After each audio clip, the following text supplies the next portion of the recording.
নমস্কার বন্ধুরা, কালকে আমরা চলে গেছিলাম রামকৃষ্ণ মিশন। এই যে গেটের সামনে চলে এলাম, চলুন ভেতরে গিয়ে দেখাই।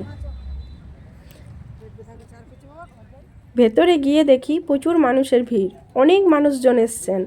আর এই সূর্যের আলোতে মন্দিরটা এত সুন্দর লাগছে দেখতে, খুব সুন্দর। বন্ধুরা কেমন আছেন সবাই? সমাপ্তি লাইফস্টাইল সবাইকে জানাই স্বাগত। আজকে স্বামী বিবেকানন্দর জন্মদিন উপলক্ষে মিশনে খুব বড় একটা অনুষ্ঠানের আয়োজন করা হয়। আমরা সকাল থেকে আসতে পারিনি, তাই ভাবলাম একবার বিকালে ঘুরে আসি। চলুন আপনাদেরকেও দেখাই।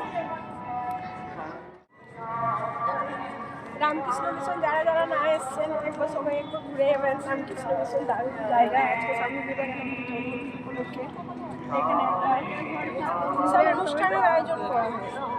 তো আমরা সকালের দিকে আসতে পারিনি, তাই এতক্ষণে এলাম। চলুন ভেতরে যাই। হ্যাঁ, এটা মন্দিরটা চলুন ভেতরে দেখি।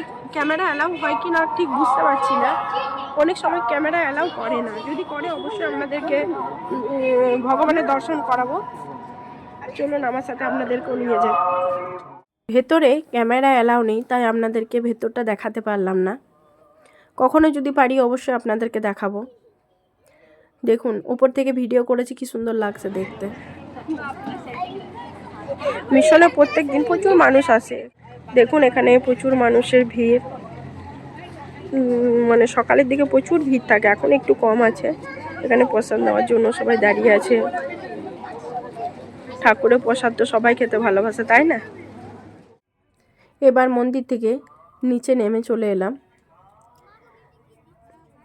নিচেও দেখুন কি সুন্দর, এখানে জলের ফোয়ারা করেছে, আলোটা পড়ছে, খুব সুন্দর লাগছে দেখতে। আর এবার দেখুন আরও সুন্দর লাগছে, লাইটগুলো জ্বালিয়ে দিয়েছে। একটু একটু সন্ধেবেলায় আরতি শুরু হয়ে গেছে ওখানে।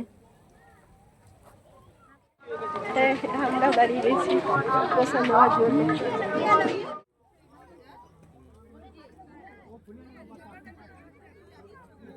আমরা বাড়ি যাচ্ছি, বেশ অনেকক্ষণই ছিলাম এখানে। ছেলে মেয়েদের জন্য প্রসাদ নিয়ে যাচ্ছি।